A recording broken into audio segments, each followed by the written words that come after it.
Hey everyone, Minleaf here, YouTube's most skill issue gamer, back at you with another episode of Reverse 1999. Today we are going to take a look at the newest Arcanist, Windsong, who was dropped in the This is the 1.8 update, right? If my numbers are correct. Anyway, Windsong was dropped alongside Villa and...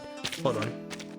And today I'm going to be showcasing you guys what exactly Windsong does. Now let's take a look at what Windsong is. Now she is a star Arcanist. She's a mental damage dealer, and she is a DPS, burst damage, and extra action Arcanist. Now, what exactly does this translate to? It translates to a lot of damage. It translates to an actual shit ton of damage. I kid you not. Windsong does a boatload of damage. Now, first things first, let's look at what they give us. They have given us a Portrait 2 Windsong. Now, what's up with the Windsong here in Portrait 2? At Portrait 2, she actually just gains a lot more damage, and she also has increased crit rate and crit damage. Now this is super important, as you guys will learn later. What's her resonance level? Her resonance level is level 10, and there seems to be a focus again on crit rate, see an extra 20.5%, and crit damage 6% is pretty low. She does have an extra damage bonus 16.5% and a substantial health boost at 1400. Now, what does a Psy Cube do? Psy Cube for rehabilitation gives her even more crit rate, 16%, and at amplification level 1, when the carrier is a star character, which she is, incantation might plus 5%. It's a very small bonus, but read on. Within the same round, after they cast an ultimate, each of their one target type attack incantations grants damage dealt plus 4% for the rest of the battle, stacking up to 3 times. So, what happens is that if Windsong has, let's say, after she casts her ultimate, then you immediately follow up with 2 single target attack type incantations, which is basically her first skill, this one, rehabilitation. She will gain 6%. If you are allowed 4 Arcanists, you know that sometimes you're doing boss battles, you're allowed 4 Arcanists and therefore 4 action points, she will gain her max stack of 9, right? So, 3 times 4 is 12, 12%, 8% and then 12%. Now, what exactly does she have for Insight? Now on Insight 1, whenever the ally scores a critical hit with an incantation or gets confusion, which is quite important, critical resist minus 25%. Again, this one, all these. Okay, before I go any further, note 2 things. 1, Windsong is a DPS, and I really mean that Windsong is a DPS. Number 2, crit rate and crit damage on Windsong they're just god awful insane. I tell you, they're really powerful. Now, when any of her allies, and I believe this one includes herself, scores a critical hit with an incantation or they get confusion, gain 1 stack of measure. We'll take a look later. Now, Insight 2 gains even more crit rate, 10%. Insight 3, she gains another 25% crit rate and critical damage, 25%.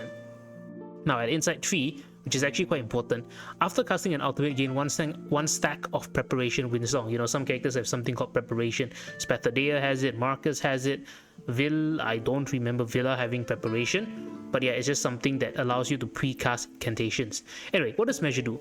Critical rate plus 3% and critical damage plus 3% for 2 rounds up to 15 stacks. That means the highest you can go is 45% crit rate and 45% crit damage. Now take a look. There's a lot of crit rate floating around, isn't there? So let's take a look. Imagine she has 45%, right? So 45 plus over here 25 is 70%, right? 70% crit rate. Then plus 10% here, 80% crit rate.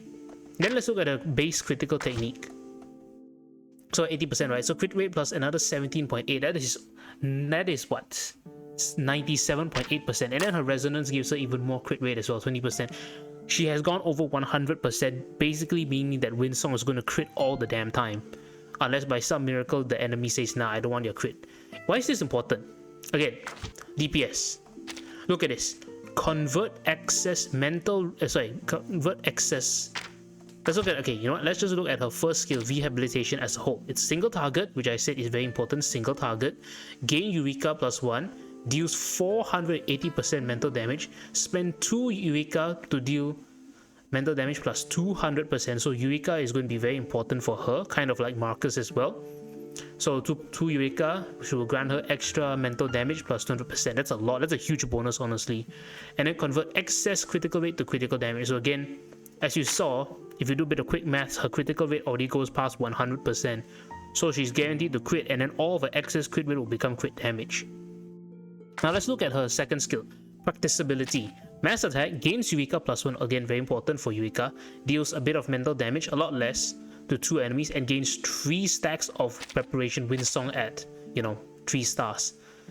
Okay, again, let's go back here. I think I forgot to mention what is, for her at least, what does her preparation do? For her, for Windsong, preparation Windsong basically means that at the start of the next round, she will generate her first ability, Rehabilitation. Again, if you guys don't remember, if you guys aren't familiar with preparation, take a look at Marcus, take a look at Spathodia. It basically means you can pre-cast an incantation. Then, if there is no practicability, which is this card itself, she will generate another one. Basically, you can have an infinite flow of these practicability. Now, why is this important? Because whenever you cast these, then you get one card of this practicability again. Then you also have a bonus card of Rehabilitation. Now, Preparation Windsong is super good because you get a lot of precast incantations at the start of the next round, right? Now, let's take a look at why that can potentially be insane. Again, okay, let's establish things again. Number 1, she's a DPS. Number 2, she has a lot of crit rate and quite a good amount of crit damage, so much so that her crit rate will overflow into crit damage using this skill. On S1, you can do a lot of damage. That's all you need to remember. S1 is the damage dealing skill. S2 basically allows you to get a lot more S1s, skill 1s, to deal more damage, and her ultimate, one target debuff. Her ultimate is super, it looks very weak on the surface. Inflict 1 stack of confusion on the target for 1 round. That's all. That's basically its main effect. Then she will gain mapping, again 2 Eureka, convert all of her incantations, all of them, including the precast incantations, I believe, to Rehabilitation of the matching enemies, 1 star to 1 star, 2 star, 3 star to 3 star, and cast them all if able. What does this mean?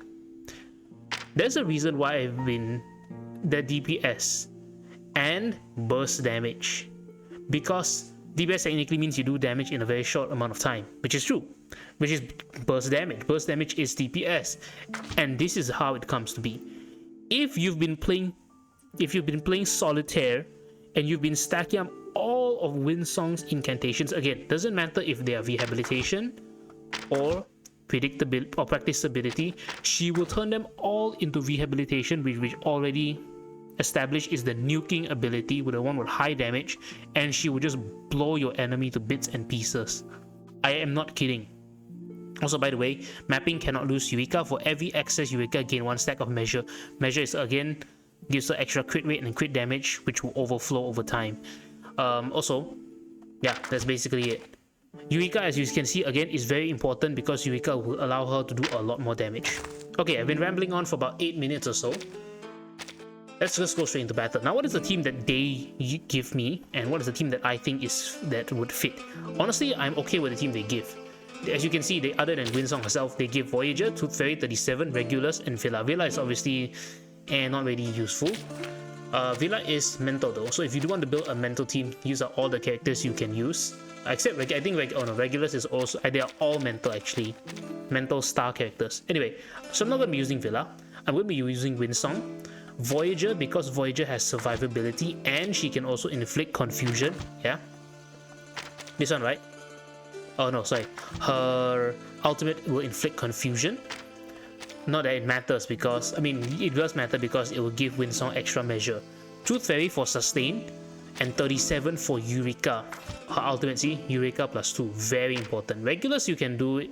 Okay, the reason is that this boss, okay, let's look at the boss first. The boss is basically Eagle on crack. I mean, she's on crack. You can basically ignore this first one, self-reflection, it doesn't matter. Target practice, what happens? She will grant super sense weakness. So if you use Eagle, she will mark an enemy and she will do extra damage to them, same thing. But now she will lower both the defenses, so reality and crit defense minus 30%, which is insane. And she cannot gain Moxie because she will keep casting ultimate on all targets with this super sense weakness. And then she will actually recover all her HP. This is why you must burst her down. You cannot sustain. You cannot use the concept of DPS here, of constant DPS. You have to use the concept of burst damage, okay? So I think I'll just show you guys in battle. Keep the sample. This is basically Eagle Altar. This is the closest we'll get to an Eagle Altar. If this game will ever have altars like Arknights, I don't think so. Or actually FGO has altars. Anyway, let's start off. First thing first, let's quickly start summoning more cards. Remember, we need to build a lot of cards, and we also want to make sure we can survive some of the attacks, and also extra survivability. Start gaining Moxie for 37, so that we can get to her ultimate as well. For everyone.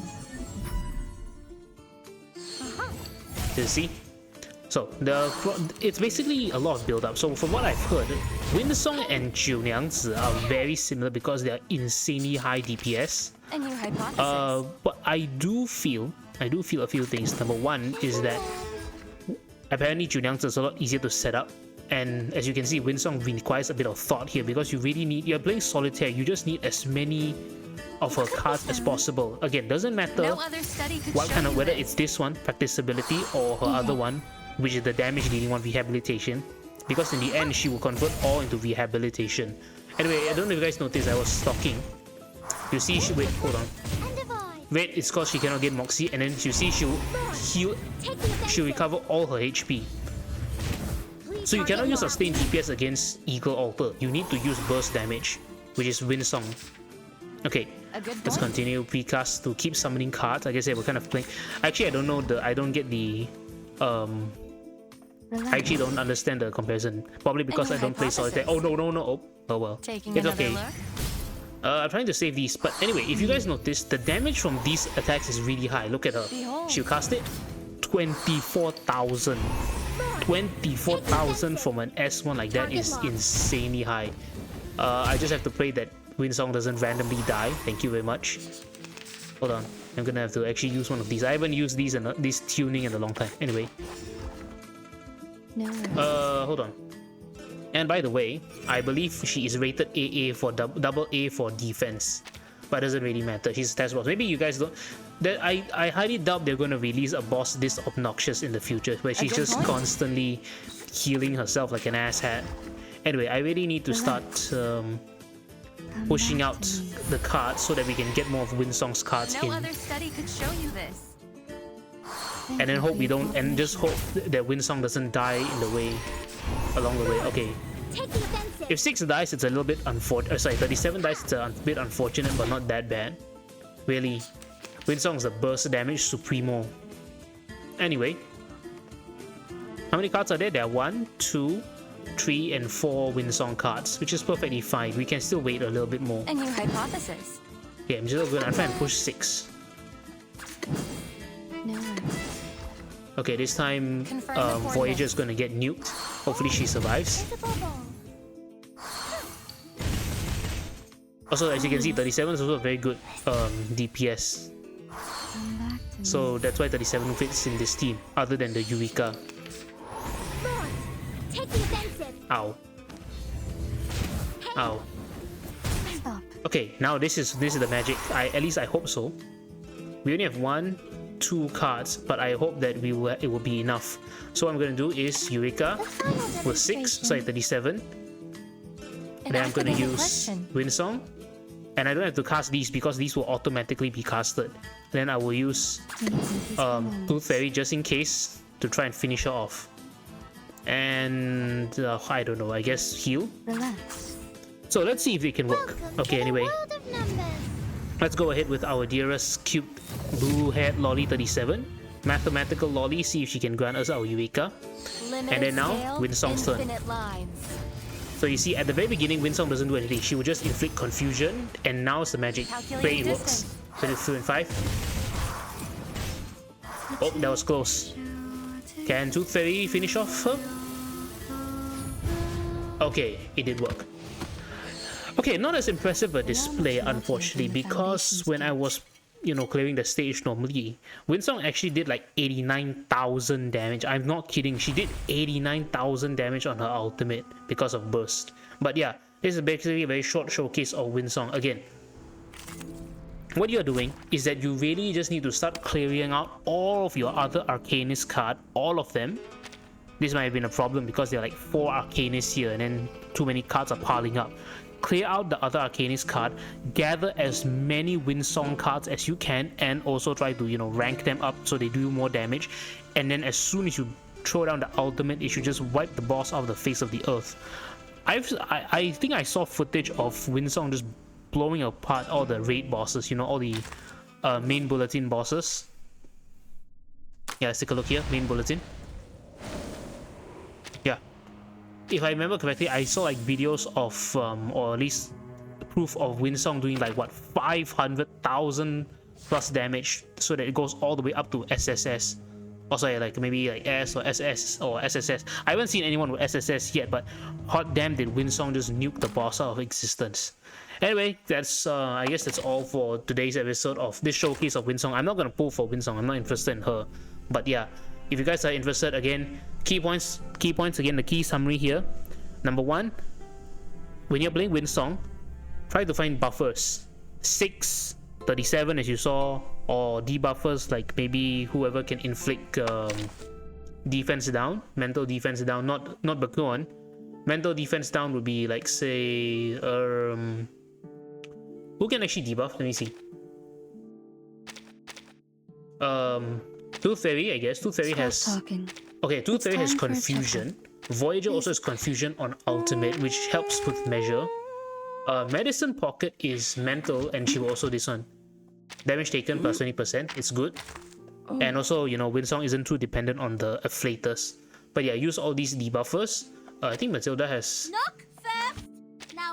also confusion. Matilda also has confusion, so quite a bit. So you can use those characters. Yeah. So as I was saying, debuffers, buffers. I guess that's why they gave us Villa. So maybe Villa could buff Windsong or 6 again. Then after that, clear out as many of the other Arcanist cards. Basically keep building all of Windsong's cards and then find the right opportunity, unleash her ultimate, and then watch her nuke the boss out of existence. Yeah, so that's how you play Windsong. Thank you all so much for watching. This has been Minleaf. Hope you enjoyed this showcase, and I'll see you next time round. Bye bye.